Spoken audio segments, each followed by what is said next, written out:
Saludos, les hablamos los integrantes del grupo número 4 del subproyecto de Derecho Supraconstitucional del doctorado en Derecho Constitucional de la UNEYES San Carlos Comer de Venezuela, integrado por Gerardo Molina, Rubén Rumbo y Jan Ortiz, a fin de compartir con ustedes la determinación de los contenidos de los instrumentos internacionales en materia de derechos humanos. Una vez revisada la literatura y efectuados los correspondientes debates, hemos llegado a determinar que los contenidos de estos instrumentos son los siguientes. Número 1, declaración de voluntad entre las partes firmantes. Número 2, el establecimiento de normas jurídicas. Número 3, el establecimiento de nuevos conceptos en el marco del derecho supraconstitucional. Número 4, la creación de órganos supranacionales. Y número 5, el establecimiento de la doctrina del derecho constitucional. A fin de continuar con este debate, nuestro condoctorante Rubén Darío Rumbo les va a desarrollar los elementos constitutivos de los dos primeros contenidos, que son la declaración de voluntad entre las partes firmantes y el establecimiento de las normas jurídicas. Es importante destacar que los contenidos de los instrumentos internacionales en materia de derechos humanos se distinguen por su carácter normativo, por todos aquellos postulados de carácter doctrinario y lo referente a los principios que se aplican tanto al derecho internacional público como al derecho supraconstitucional. De igual manera, en cuanto al aspecto número 1, referente a cómo se materializa la declaración de voluntad entre los estados firmantes como partes o miembros de la comunidad internacional dentro del contexto del derecho internacional público, se materializa desde un sentido de que lo importante no es la suscripción en cuanto a los tratados, pactos o convenios internacionales, sino de manera elemental, fundamental, es las fuentes productoras de derechos, tanto las fuentes productoras de derechos de carácter externo, en este caso el derecho internacional público, y el derecho interno dentro del contexto del sistema jurídico de cada estado. Asimismo, se aplica el principio de la convencionalidad, mediante el cual cada uno de los estados está en la obligación de promover, respetar y garantizar el cumplimiento de la aplicación de los derechos humanos fundamentales bajo un carácter de universalidad, orientados dentro del contexto de los principios fundamentales de los derechos humanos, como es el principio de la universalidad, el principio de la progresividad de los derechos y el principio de la indivisibilidad de los derechos humanos. De igual forma, en lo que respecta a los elementos que ha venido planteando la doctrina, se plantean tres elementos fundamentales. El primer elemento tiene que ver con la voluntad de los estados que suscriben los tratados, pactos y convenios internacionales. Un segundo elemento tiene que ver con el objeto sobre el cual recae el instrumento internacional. Y un tercer elemento tiene que ver con el carácter de la jerarquía y la obligación de cumplir ese tratado, pacto internacional dentro del derecho interno de cada uno de los estados.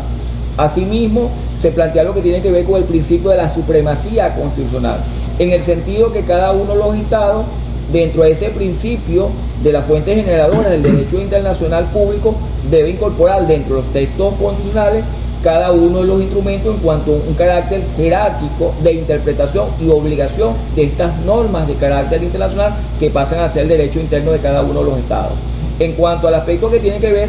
en referencia a la determinación de la supremacía constitucional, se destaca lo que tiene que ver con la sistematización del derecho internacional público, específicamente los derechos humanos. Dentro del proceso de evolución de los derechos humanos se ha venido planteando un contexto de la positivización de los derechos humanos, es decir, todos los tratados, pactos y convenios internacionales han sido positivizados, han sido sistematizados, incorporados dentro del derecho interno de cada uno de los estados que suscriben dichos instrumentos internacionales, donde de igual manera se destaca el ámbito de aplicación de validez de dichos instrumentos internacionales y la obligación en el marco del derecho internacional público dentro del contexto de los derechos internacionales, específicamente en el marco de los derechos humanos. Asimismo, en función de la aplicación de los instrumentos internacionales, es necesario citar a autores como Brebecaría, Basilis, los cuales ellos definen lo que son los tratados, convenios en relación al derecho internacional de los derechos humanos. Particularmente ellos se ha hecho un esbozo con la norma normarum, donde reconoce la aplicabilidad de esos instrumentos internacionales. Recuerden que en el caso de Venezuela, esos órganos supraconstitucionales tenemos lo que es la asamblea, lo que son los examen periódico universal o los informes periódicos universales a través de la alta comisionada de los derechos humanos. Ese es un tema muy polémico de la visión praxeológica, no solamente Venezuela, sino todos los países que conforman y han aceptado esa declaración de parte de voluntad de suscribirse a lo que es a la Organización de Estados Americanos, lo que es la Corte Interamericana de Derechos Humanos, plantean y reciben ese tipo de denuncias de los derechos positivos y derechos negativos. Cuando hablamos de derechos positivos, hablamos de derechos políticos, derecho a la vida, de los derechos económicos, sociales, culturales y ambientales, producto de que de visitas donde se encuentran producto de esa recopilación de información a través de las ONG, fundaciones que están encaminadas sobre los derechos humanos. Normalmente los informes de periódicos universales exhortan a esos países miembros a rectificar esa conducta poco atractiva en cuanto a la conservación de los derechos humanos. Más aún, si se quiere avanzar en un procedimiento, este mismo debe ser sustanciado a través de los diferentes comités de derechos humanos que se plantean en ese órgano supraconstitucional. Tenemos comité de salud, si hablamos de un derecho a la salud, hay comité de educación, cuando se habla de un derecho a la educación, cuando se inflige en cualquier niño o adolescente ese derecho a la educación. Entonces, esa sustantividad técnico-jurídica debe ir en una forma procedimental para comentar y determinar cualquier incidencia que tenga cualquier país miembro en cuanto a la vulneración de los derechos humanos. En sí, el tema de los derechos humanos a nivel de los estados y del derecho internacional de los derechos humanos tiene otra variable que se debemos plantear, que es lo que es la globalización, esa globalización que ya se mezcla con el derecho. Ahí se plantea otro sujeto de derecho público, hasta las transnacionales, las grandes empresas, y no solamente los estados. En sí, este resumen se plantea esa nueva visión del derecho internacional de los derechos humanos en cuanto a la participación de los estados. Ya otra instancia habla del principio PROJOIN, que el principio PROJOIN es el beneficio o la consideración de los derechos humanos consagrados en el derecho positivo de las constituciones nacionales de los países. Bueno, agradecido por toda esta receptividad, doctor Juan Marco Salazar y demás doctorantes. Se despide el doctorante Rubén Darío Rumbo, el doctor Gerardo Molina y mi persona. Bueno, como conclusión de este debate, queremos destacar que la doctrina que sustenta todo el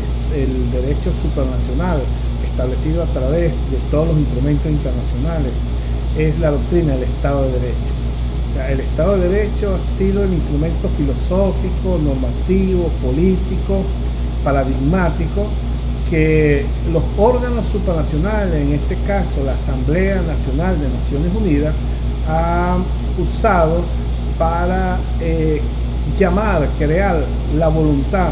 de los estados a suscribir los tratados en materia de derechos humanos. Y ya esta doctrina del Estado de Derecho está fundamentada en los principios que ya fueron explicados por el condoctorante Rubén Darío, en torno a lo que es el principio de supraconstitucionalidad, lo que es el principio de convencionalidad, porque el Estado de Derecho, la doctrina del Estado de Derecho establece que las normas en el orden interno de cada nación tienen que ser coherentes con el derecho internacional público, es decir, con la normativa de los órganos supranacionales. O sea, todo Estado que se salga de las normativas de los órganos supranacionales es considerado ya un Estado dictatorial, un Estado fuera del orden internacional y por lo tanto es desconocido como en el concierto de la nación.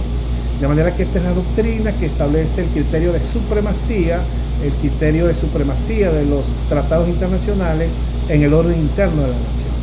De manera que los tratados internacionales, los pactos, convenios, todos los instrumentos internacionales en materia de derechos humanos contienen declaraciones de voluntad, contienen derechos, contienen procedimientos, contienen órganos supranacionales y contienen la doctrina de la supremacía del derecho internacional en el orden interno. Muchas gracias a todos.